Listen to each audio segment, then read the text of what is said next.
ये वीडियो थोड़ी मुख्तलिफ होने वाली है क्योंकि इस वीडियो में मैं आपके साथ गोल्डन बटर ऑयल की कहानी शेयर करने वाली हूँ, जिसको हम आमतौर पर घी कहते हैं।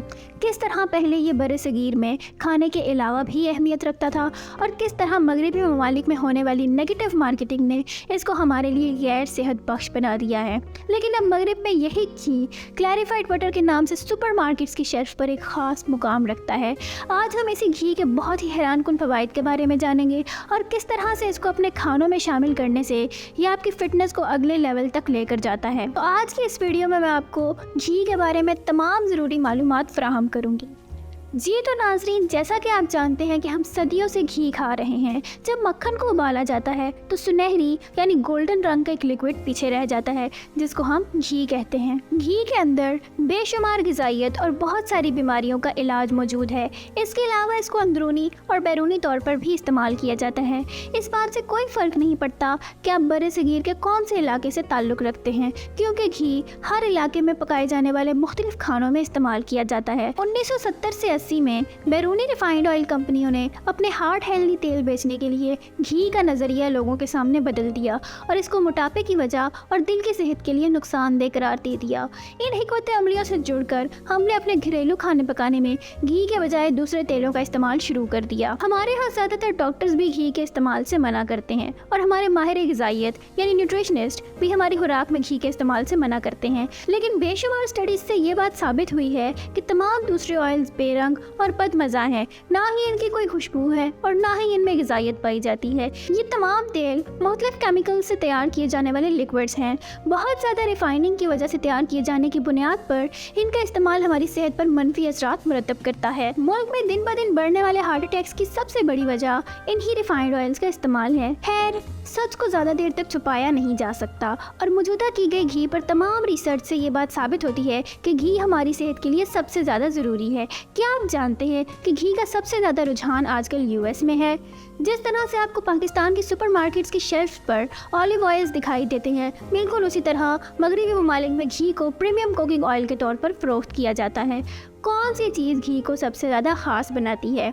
ये 4 लफ्ज़ घी के अंदर सबसे ज़्यादा अहम किरदार अदा करते हैं और वो हैं SCFA यानी शॉर्ट चेन फैटी एसिड्स। इनका इस्तेमाल हमारे जिस्म में एनर्जी पैदा करता है और हमारे जिस्म को मजबूत बनाता है। हमारे खाने को हजम करने में भी इनका अहम किरदार है, इसीलिए घी को खास बनाने में इनका अहम किरदार है। In short chain fatty acids की ही वजह से घी का इस्तेमाल हमारे जिस्म में मोटापे का सबब नहीं बनता, लेकिन इसके इस्तेमाल से मोटापा कम होना शुरू हो जाता है। तो अगर आपका इरादा वज़न कम करने का है तो आज से ही घी का इस्तेमाल शुरू कर दें।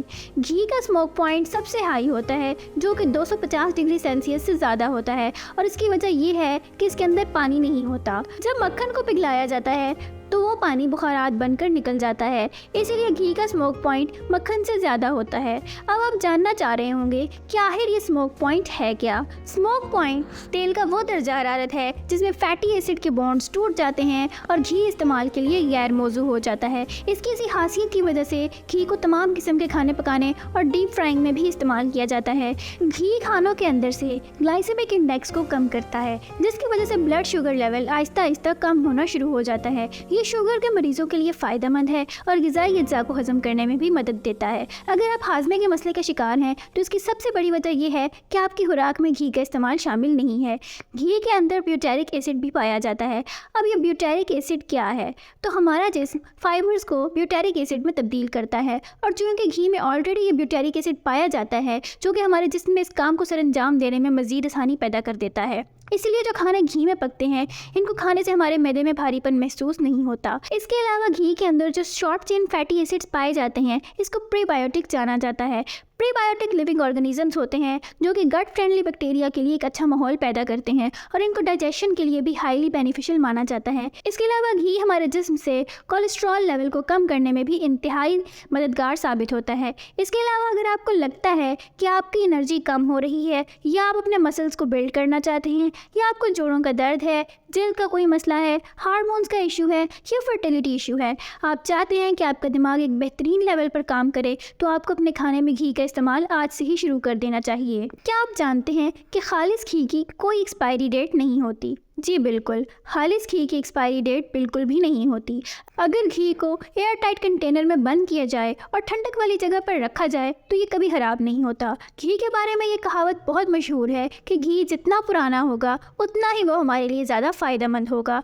अब सवाल ये आता है कि घी कहाँ से हासिल किया जाए। घी चिकनाई की एक खालिस तरीन शक्ल है जिसमें दूध या दूसरी कोई भी इम्प्योरिटीज़ शामिल नहीं होती। तो हम ये कह सकते हैं कि घी मुकम्मल तौर पर हमारे लिए लैक्टोज फ्री है। ये खाने में वाहिद ऐसी चीज़ है जिसको तमाम बॉडी टाइप्स के लोग इस्तेमाल कर सकते हैं। आप बगैर किसी शक व शुबे के दिन में हर रोज़ 2 से 4 टीस्पून घी इस्तेमाल कर सकते हैं। इसके लिए आपको अपने फिटनेस लेवल, उम्र या जेंडर का मद्देनज़र रखना भी ज़रूरी नहीं है।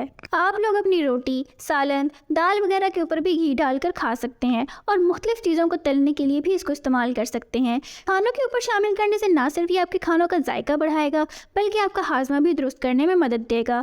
घी को सिर्फ अंदरूनी ही नहीं बल्कि बैरूनी तौर पर भी इस्तेमाल किया जाता है। अक्सर कहा जाता है कि अगर आप रोज़ाना 1 से 2 कतरे घी अपनी नॉस्ट्रल्स में डालते हैं तो आपके कॉलर बोन के ऊपर के तमाम हिस्से जैसे कि गर्दन, चेहरे की जिल्द, कान, आंखें, दिमाग और बाल बेहतर होना शुरू हो जाते हैं।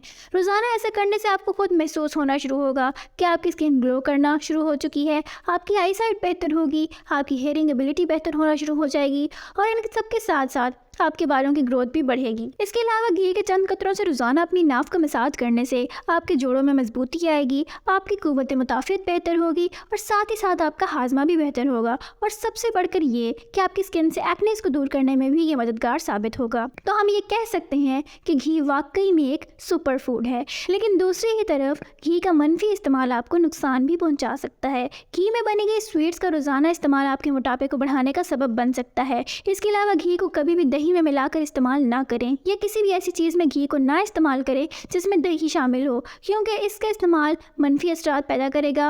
और इसके अलावा अगर आप घी और शहद को बराबर मिकदार में मिक्स करके खाते हैं तो ये खाना आपके लिए जहर खाने के बराबर होगा। तो खाते वक्त इन चंद बातों का ख्याल लाजमी रखें। और सबसे आखिर पर सवाल ये आता है कि आपको कौन सा घी इस्तेमाल करना चाहिए। घी को भैंस, गाय और बकरियों के दूध से बनाया जाता है, लेकिन अगर आप खुद घर में घी तैयार कर सकते हैं तो इससे ज़्यादा बेहतर कुछ नहीं हो सकता। तो नाज़रीन, आज की वीडियो इतनी ही है। अगर घी के बारे में आपके जहन में कोई भी बात है तो आप कमेंट्स में मेंशन कर सकते हैं। और घी से रिलेटेड अगर आपके जहन में कोई भी सवाल आ रहा है तो आप कमेंट्स में पूछ सकते हैं। आपके हर सवाल का जवाब दिया जाएगा।